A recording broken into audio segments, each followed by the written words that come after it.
It's Brooks Gavina from the Advocates. I mean, 2 games in, we've seen just your skill on the outside edge. I mean, how comfortable do you feel after 2 games here? And take us a little bit through kind of getting familiar with this defense.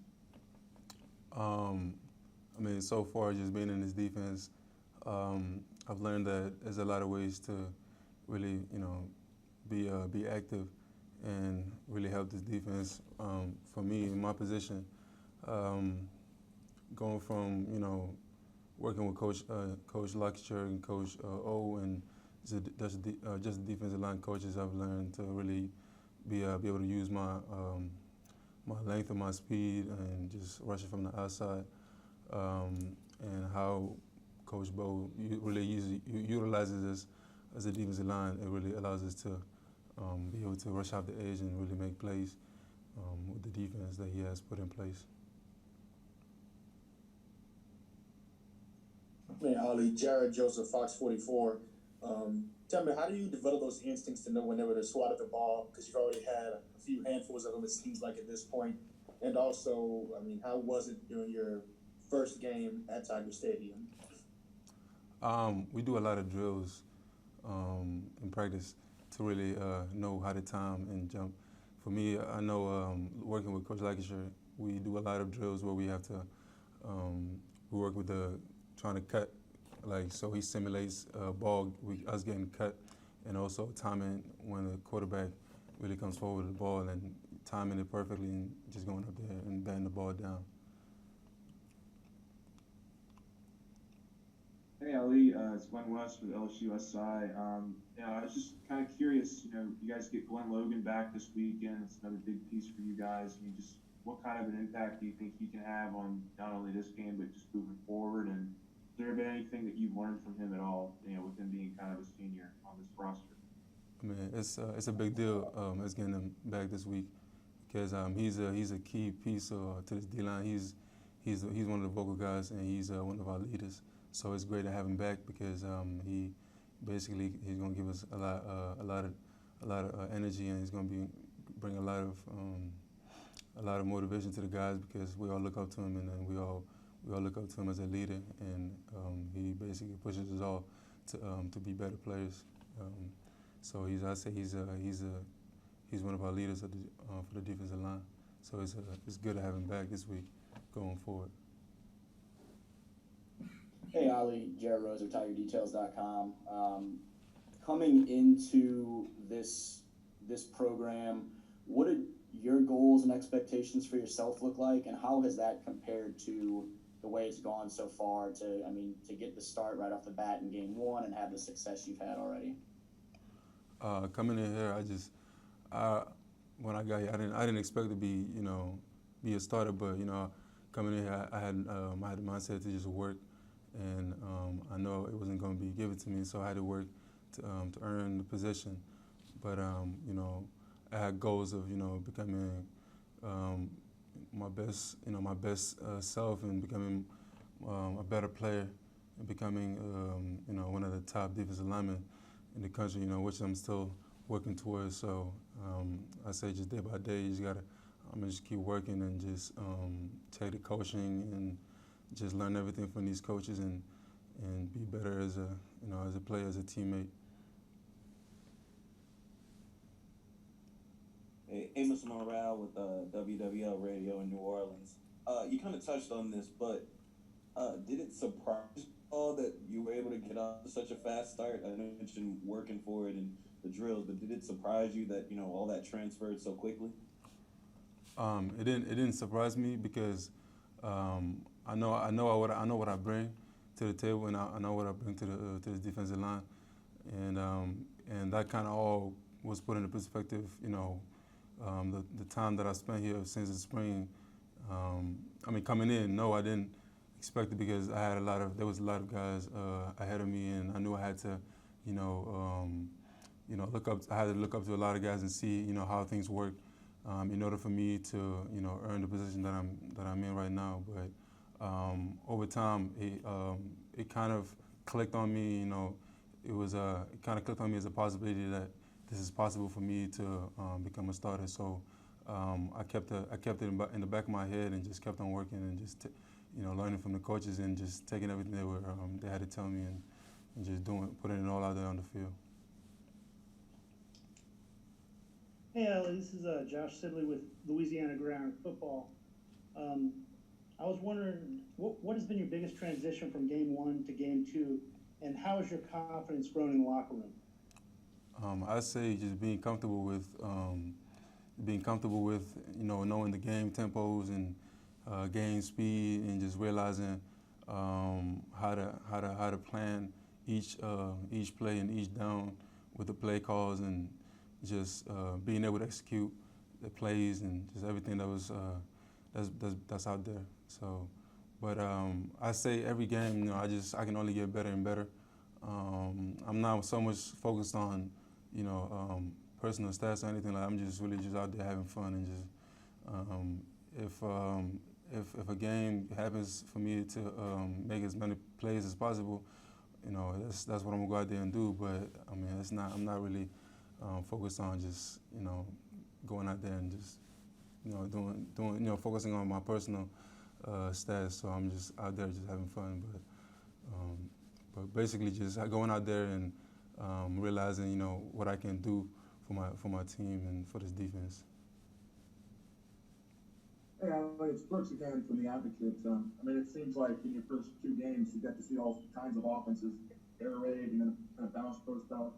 With Missouri, looking at them a bit, their option run, all sorts of things they do.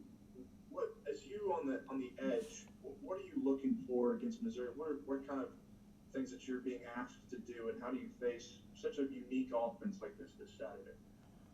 We know I'm going to be in a lot of lining up on the tight end a lot, and I haven't really I've watched just a little bit of film, but I haven't really broken down exactly how their offense is going to come out. But we know that it's going to be a little similar to Vanderbilt, but a lot more. They're going to have a lot more stuff that they're going to bring out that's different from them too. But we know it's going to be a little similar. So starting today, we're going to break down the film and really plan our game plan, moving forward, and how we're going to attack their offense. Brody Miller with The Athletic. I mean, it seems like such a big part of your journey has always kind of been that you have so much upside. It was just kind of polishing and whatnot. And I mean, even in junior college, you even put up some of the numbers you're doing right now in the SEC. So what do you think it was in the past 9 months that just kind of clicked for you to kind of put it all together? I feel like mostly just coaching and being around a different environment where the defensive line position is really important, and being in a different conference that's really an attack mode defensive kind of scheme. So I feel like just being around the coaches and the kind of mindset that they have for the defensive line position, that's really what clicked on me, and that's really why I'm really playing the way I'm playing right now. Hey Ali, this is William with Tiger Rag Magazine. Coach Ogeron mentioned during the quarantine you chose to remain in Baton Rouge rather than go home, and just kind of want to go through that process of what went into that decision, and what did you get accomplished during that time? And maybe, obviously you missed spring, the entire team, you missed spring, so to be in a position you were ready to go for fall camp, can you just take me through that process? I chose to stay. I chose to stay because I knew if I went home, I wouldn't get a lot of work done, and with everything going on, I knew there was a lot of it would be a limited resource for me to get some work done. So I chose to stay here because I was around my teammates, so I was able to get some work done with them. Stay in shape and keep working, continuing, because we knew eventually we would have to come back in the summer to get back to training. So I chose to stay just so I can stay in shape and just stay ready to go whenever we got the call to go back.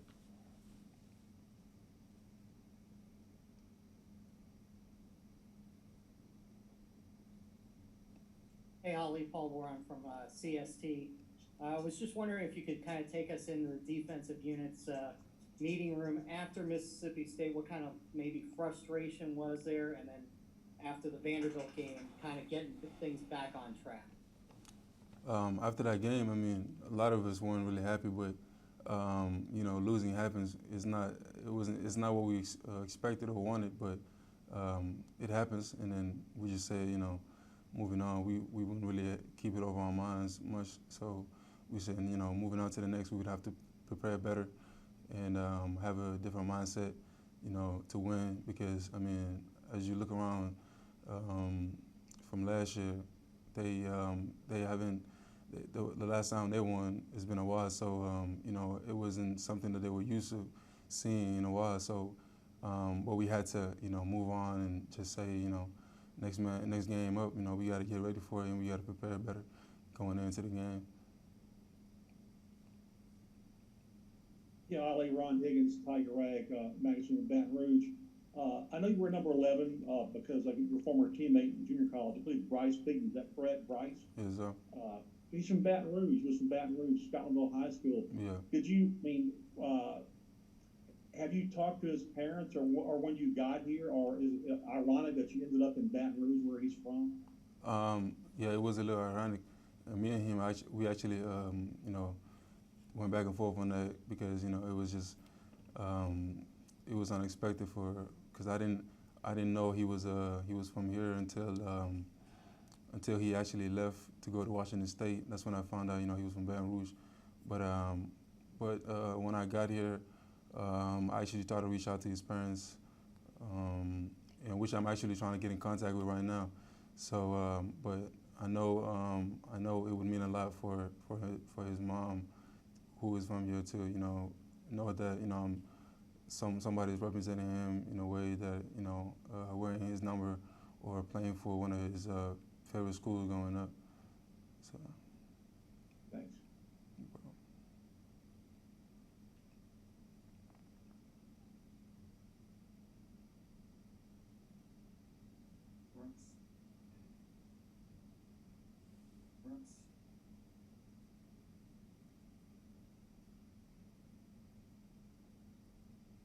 Yeah, Ali, just kind of following up on that. So, I mean, how important was that, you know, friendship to you? And you know, I saw some video talking about that, and just how important was that friendship to you? It was very important because when I first got to junior college at Arizona Western, because I always looked up to him because when I first got there, he already had a few schools looking at him, and I would always congratulate him, you know, on the exposure that he was getting, and I was always, you know, I was always blessed to know him because he always told me, you know, yeah, your time is coming. He always told me, you know, your time is coming. It's gonna be you next, you know, and I always took to that. I always took that to heart, and that's one of the key reasons that I kept on working and pushing myself to someday reach where he was at. And I say now it all worked out because you know, I'm here now, and I feel like I owe him, you know, this much to, you know, represent him in a way, you know, tribute him, his name, and what he was about wearing his number, his junior college number. Hey, Ali, Jared again.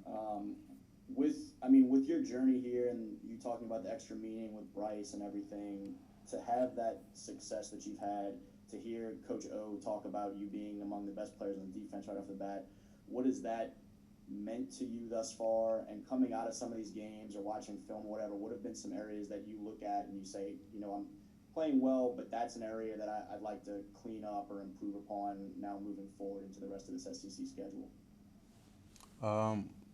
You know, I really appreciate Coach O for saying all that, but you know, I feel like I still have a long ways to go as a player, and I still got a lot of improvements to make.